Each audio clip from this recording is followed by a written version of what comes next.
Okay, good evening everyone. Welcome to our weekly question and answer session.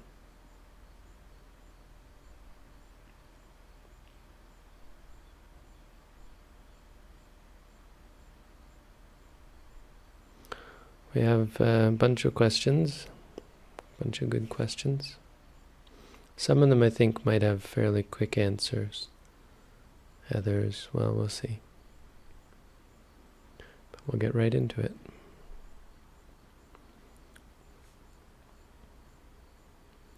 What is a good way of preparing oneself for death? What practices should one undertake?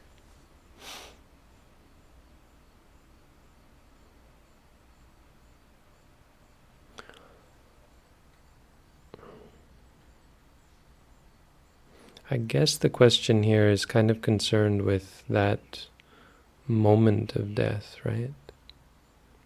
I mean, any question where you ask me, what is a good practice? What practices should one undertake? I'm going to always answer, well, mindfulness, of course. So preparing for oneself for death is really no different. But, perhaps you're concerned that there is something special about death.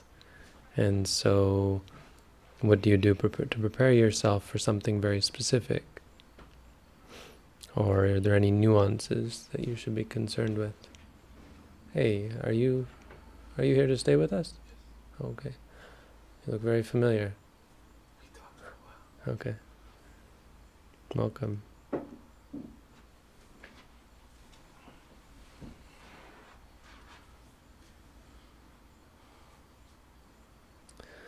But death is...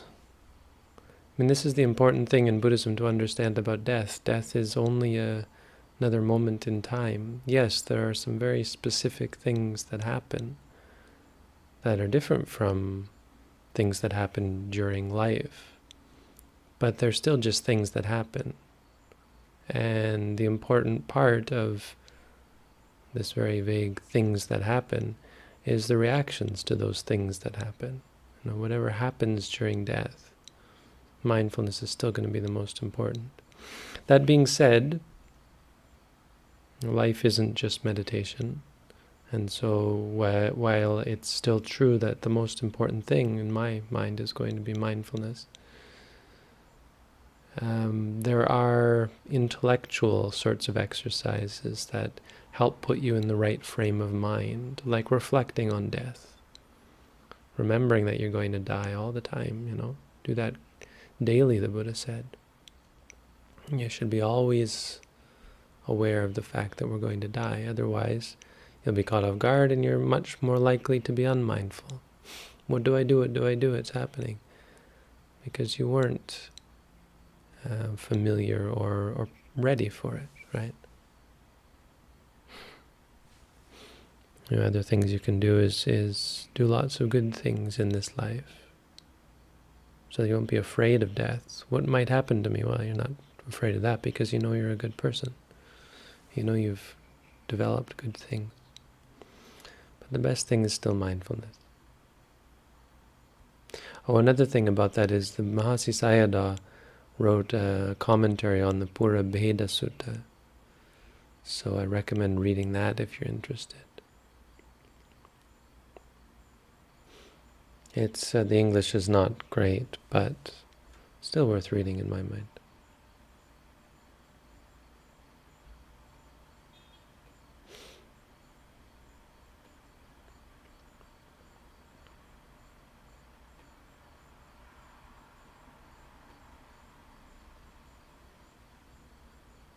This is not working anymore. Again. Oh, okay, maybe it is. Can formal meditation be done while not sitting, lying, or standing still? Could brushing teeth be a formal practice? It's kind of where the line between formal and informal becomes blurred. I think it's a good question, really. And in fact, I think it's good to think of those things like that. Eating You can consider the act of eating to be a formal meditation practice where you particularly have a format to it. Being said, probably not worth it. I would say to have like a format. I'm going to eat each bite exactly the same. Probably more valuable for you to observe how you eat normally and try and be mindful of the different movements. So the difference between formal and informal is generally like, do you have a format? Is it going to be formulaic or not? Eating need not be formulaic. Of course, the mindfulness, thinking of it as a formal practice, is in the sense of, yes, this eating will be an eating meditation. I will be mindful of everything, but it doesn't mean you have to scoop, raise, bite, scoop, raise, bite, like as though it were a formal walking meditation. So I think that's the difference. Brushing the teeth as well. Yeah, maybe you do have a formula for brushing your teeth. Again, blurring the lines, but most important is that anything can be a practice of mindfulness throughout the day.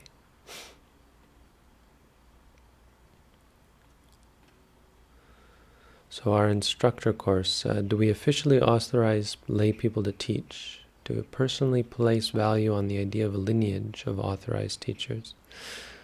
So the answers to your questions, no, no, no. No, I don't believe in authorizing people to teach. I don't believe in a lineage of authorized teachers. My teacher didn't either. And I've seen groups that do, that are very big on handing out certificates. I don't have a certificate.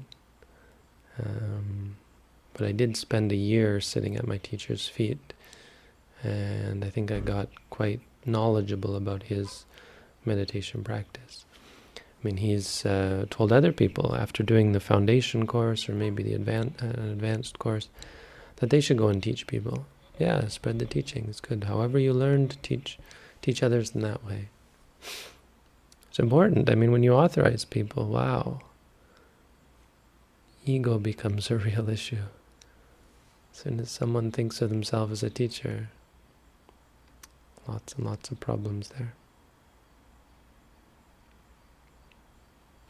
So difficult to discern rising and falling. Breath gets too shallow. I mean, the breath is never too shallow to note. You can just note rise, fall, rise, fall. But it's also a matter of focus. It takes some time if you've never looked at the stomach, the abdomen, it takes some time to get your body and your mind in a position where it can be a valuable or viable meditation object. When you feel quiet, calm, alert and bright, as you say, equanimous, all of that can be noted, and that's what the recommendation I would give. When it feels like noting is unneeded, it depends what you mean by unneeded. Unneeded to make you stay calm? No. Unneeded to gain needed to gain insight? Yes. Needed to gain. It's unneeded to stay calm? Yes, that's true. Unneeded to gain insight? No. Needed to gain insight. So being calm and gaining insight are two very different things. Just because you're sitting there equanimous, it's really of no value unless you're gaining insight, which comes from objectivity, and you need to be objective about your equanimity, for example. Saying to yourself, calm, calm, or neutral, neutral, feeling, and so on.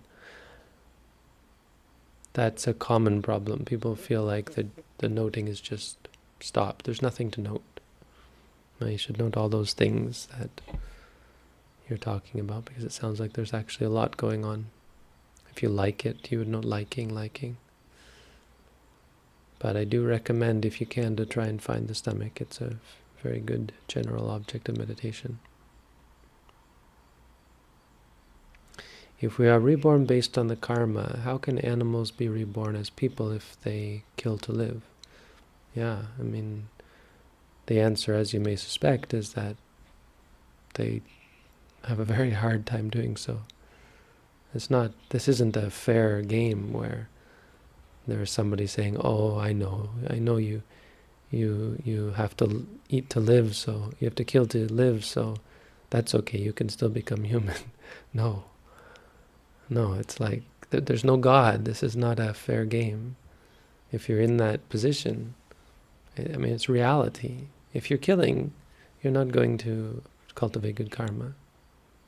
It's just the way of it. So the path for a carnivore to become human is very dismal, very difficult.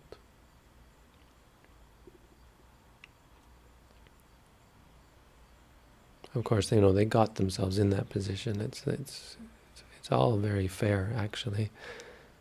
How you get to the position of being a carnivore, they got to talk about that as well.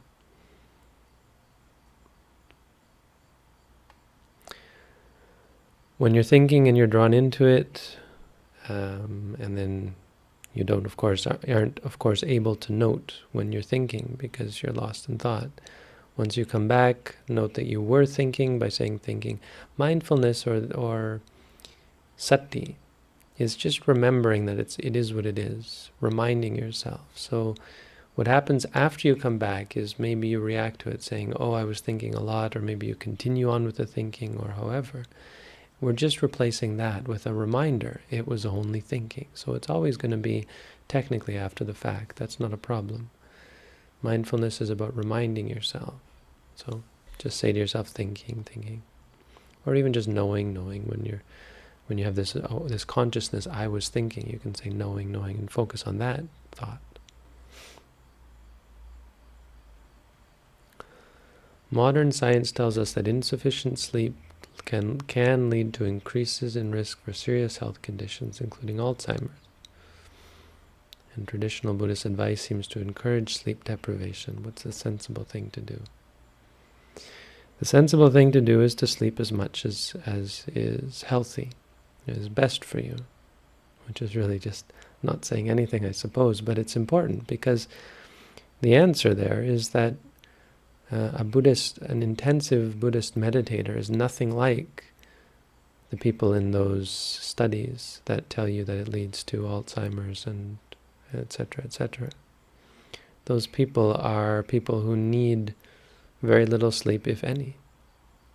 They're in a position where their mind is perfect and body are perfectly capable of regenerating themselves without any sleep. Sounds tough or even impossible. It's very tough to get to that position. Now we try during our courses to get people to very refined states. But it would only be in such a refined state that you would ever think it useful, valuable, proper to go without sleep. I think that's a valid answer. I would like to see a intensive meditator be tested for some of those problems, and I think the results might be revelatory.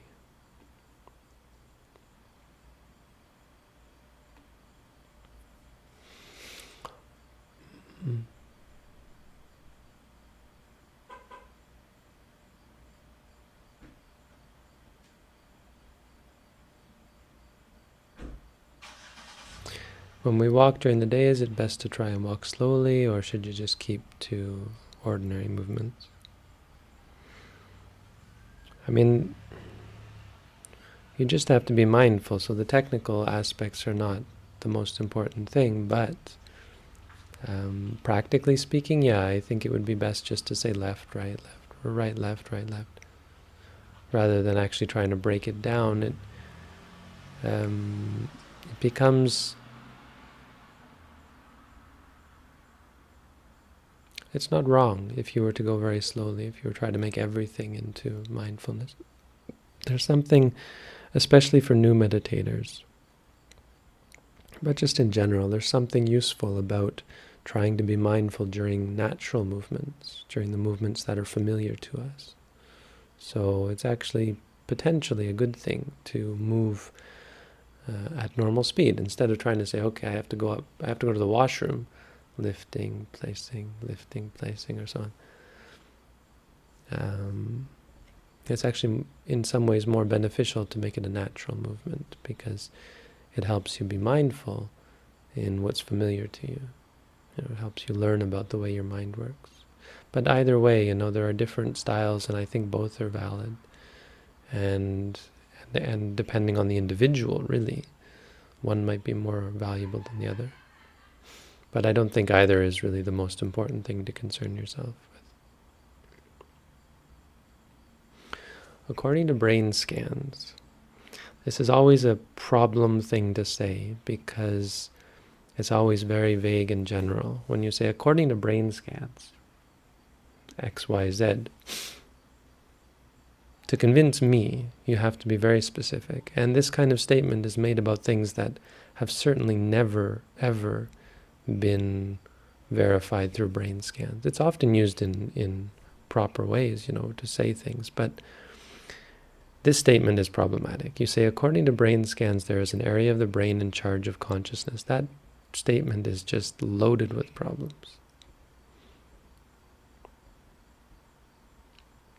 According to brain scans, which, by the way, require filtering out a whole bunch of data and can have useful results, but often say far less than people make them out to be saying. There's an area of the brain, yes, it's clear that there are areas of the brain, and they clearly perform different, they activate at different times, in different situations, and they have different causes and different effects. Definitely areas of the brain. In charge of consciousness. In charge of consciousness. Which would mean the brain controlled consciousness. I mean, it sounds like something you might hear a scientist say.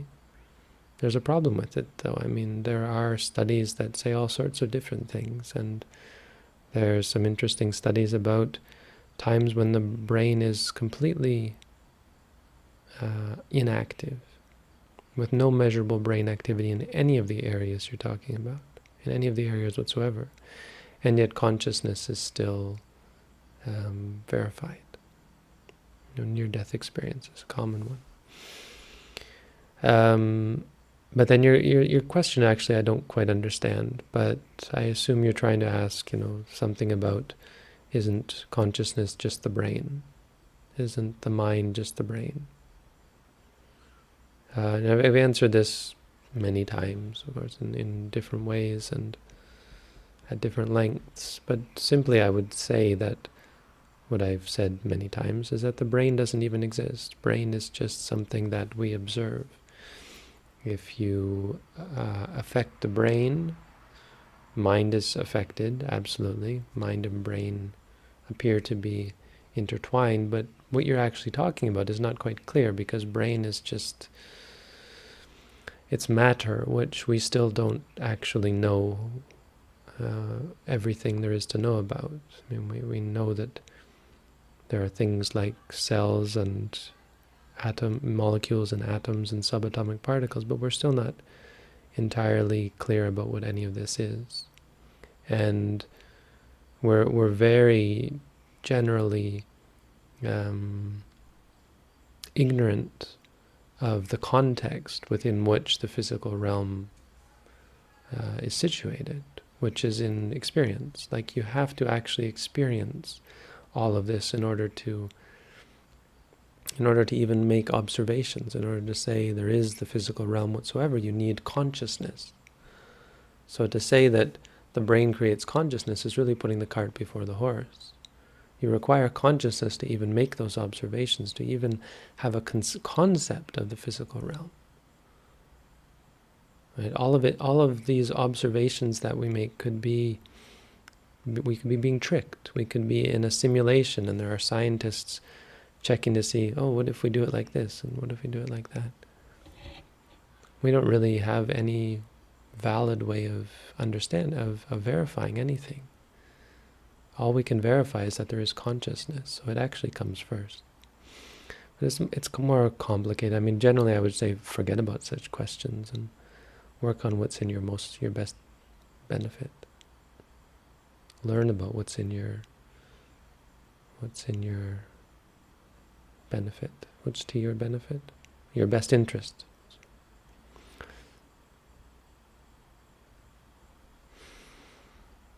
Regarding boredom, I don't know how to manage this. Be mindful. You know it to be a wrong state. It's not helpful. If if and when you actually know something to be a wrong state, like actually know, it won't happen. That's how the mind works. The mind engages in reactions like boredom because it's under the impression that there's some benefit to it. Through observation and coming to see that there is no benefit to things like boredom, the mind gives them up. Just use mindfulness. Here's an interesting question. Done some other meditations, believe in God, but finding benefit in our meditation and different meditations. But still afraid that when you die, you might have been on the wrong path. So again, I'm not 100% clear your actual intent in asking this, but I get kind of a general gist. And I know I have thoughts about these sorts of things, like how unfortunate it is that religions play the fear card and say, believe this because if you don't, you'll go to hell. But the problem is there are lots and lots of religions saying that about different things that you should believe. And so, in fact, if you're really going to be afraid, then you're really going to be afraid, well, then you're in big trouble. Because you got to be really afraid of all these different ones. It's basically, if that is your outlook, find the right path for when you die, then you're in big trouble, because it's like playing roulette. It's like having a chamber full of bullets when you're playing Russian roulette. Only one of them, is empty. That's how it seems. In fact, I would say that none of the chambers are empty. They're all just going to get you killed in the end. So, Buddhism's take on all this is learn the truth. Don't rely on belief. I believe in God is a meaningless statement. I believe in God really has no value to it. We put so much value on this. I believe in... so this mind state arises of belief. People believe in all sorts of crazy things. Much more valuable is I know. I have evidence for. I have observed. These sorts of things have value. And of course there should be hierarchical, more experience, more knowledge, more clarity, more first-hand knowledge. This is all better. So you read about something in a book, that's one kind of knowledge. You know what the book says. You see it for yourself, that's a very different kind of knowledge. And much more recommended. So, I mean, there's not really much to go in there. Recommend meditating and you will find the truth for yourself. Then you don't need to believe or worry about anything, because it's like, I know what death is. I understand the mind. I've worked it all out. Death doesn't scare me. That kind of thing. How do we help people if they don't want your help? At least to explain to them that yes, there is a way to cease suffering. I suppose a better question is, why help people if they don't want your help? I mean, there's an answer there. I think the answer is that you want to help them. Wanting things is a cause of suffering. wanting to help people, no less. Another question we might ask is, how do we help people if they do want your help? Let's answer that one first. I think a very basic answer is, it's very difficult. You might even answer, you can't. We're talking about people that want your help, right? People want your help. How do you help them? You can't. You can, but it has to be qualified. You can help them learn how to help themselves. Can you do that with someone who doesn't want to be helped? I suppose, potentially, you could convince them. I think the worst problem with it is not convincing them. The worst problem is that if they didn't have the honest, genuine interest in it, you're just going to be, dragging them, kicking and screaming. You're just gonna set yourself up for a great amount of stress and unpleasantness. Never take students who don't want your instruction. That's why I would never have children. That's just more difficult. If you want to go that route, good luck to you.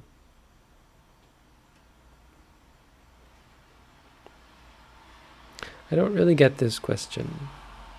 Something about hardline Buddhist approach. I don't understand how that's true. I mean, I like actually the question. The Buddha said, wouldn't the Buddha, you said, wouldn't the Buddha consider simple things like starvation to be a case of mental illness? Well, I'm not quite sure what you're saying, but if you're saying intentional starvation, because people starve unintentionally, that's not mental illness. But intentionally starving yourself, is that a mental illness? Yeah. Just like any wrong practice is some kind of mental illness. It's not a very terrible one. I mean, there are worse mental illnesses. Or you might say that starving yourself purposefully is caused by mental illness, and by that we just mean delusion, really. The wrong idea that somehow starving yourself is going to have some positive effect. Otherwise, I don't quite get everything that you're trying to say. It seems that the mind is clinging to food and getting agitated for not getting it. If that's true, then that's also a mental illness. We had this question recently: how should I approach the strong attachments for family and friends towards myself? A similar question recently. Seems I can't continue without causing suffering for them. However, I don't know when I am mindful enough to reduce this suffering. So let's put it out there that strong attachments are the cause of suffering. It's their fault. They put themselves in this position by their strong attachment. It's not to criticize them for it or even abandon them because of it, but let's call a spade a spade. That's the truth. We willingly put ourselves in a position, setting ourselves up for great suffering. We know that intellectually that everyone we love is going to die, but we try to turn a blind eye and nonetheless cultivate such strong attachments that we do suffer, not just when they die, but when they change. So you have probably changed through practicing meditation, and I mean, I assume that's what you're talking about. You don't actually say, but if that's what you're talking about, then yeah, change is stressful for people who are attached to things that they think are stable. They have an image of you, and they have some pleasant memories of that image of you. Oh, when you were this way, I had so much pleasure from... Well, they don't talk like that, but that's really what they're saying. It's really the gist of it. Pleasure arose in my mind when you were this way, and now you're that way, and that pleasure no longer can arise because you no longer do X, Y, or Z. That's what I got when I started meditating. Very upset family, friends. well, unimpressed. But I mean, that's attachment. That the problem, and I've said this before, is that the people that we come into this life with, when we're unmindful, our reasons for being close to them have very little to do with things like meditation. So it's no wonder that that should all collapse. We can't meditate and then say, okay, now I'll go back and all my friends will love me for it. Well, not if your life before was totally on a different path. I can only think of a couple of people who I grew up with, there's a few people who I grew up with who are actually interested in the sorts of things that I do. But for the most part, they're not people who I was actually close with. People on the periphery, or people who maybe I kind of dismissed because they were goody-goodies, or that sort of thing, you know. So it's kind of funny how back then being a goody-goody was a bad thing. Being a good person was uncool, something to be derided. I could, if I thought a lot about it, I could probably find people who I was not nice to when I was younger, who at this point I would think they were so much better than me. Anyway, yeah, so the point being that you're not going to fix it, not necessarily. Everyone has to lose everything that is dear to them. And your job is not to make people feel good about their attachments. I mean, not that you should make them feel bad intentionally, but it can't be the answer. That being said, you of course want to help people. It doesn't help anyone if you just cut people off and make them very, very angry at you. So the only answer I really have for you that's probably useful is take it slowly, take it easy. But keep clear in your mind that it's not wrong. People don't suffer because you stop feeding their addictions. They suffer because they're addicted. They have the addiction in the first place. So like any addict, you slowly wean them off the drugs. I mean, it's all, in the end, it's all chemicals in our brain that give us pleasure. It's all drugs in the end.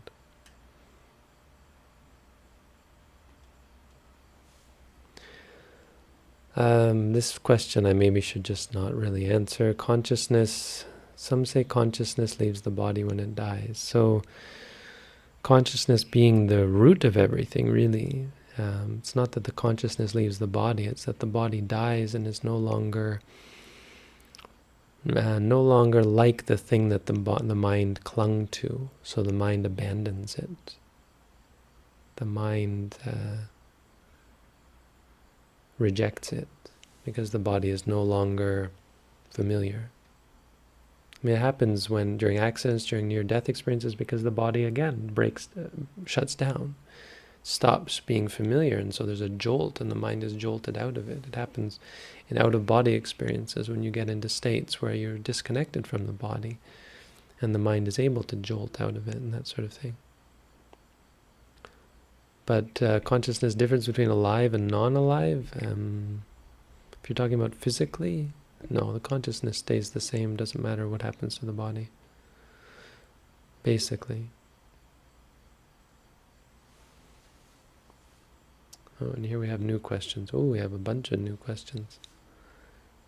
8 new questions. Well, that's not really fair. I think I'm going to put these aside because there were 13 or 14 when I started. So these ones are going to wait until next week because it gives a chance for people to, I don't know, to rate them, I guess. It gives me a chance to go over them, and some I will just delete, I'm sorry to say. So that's all for tonight. Thank you all for tuning in.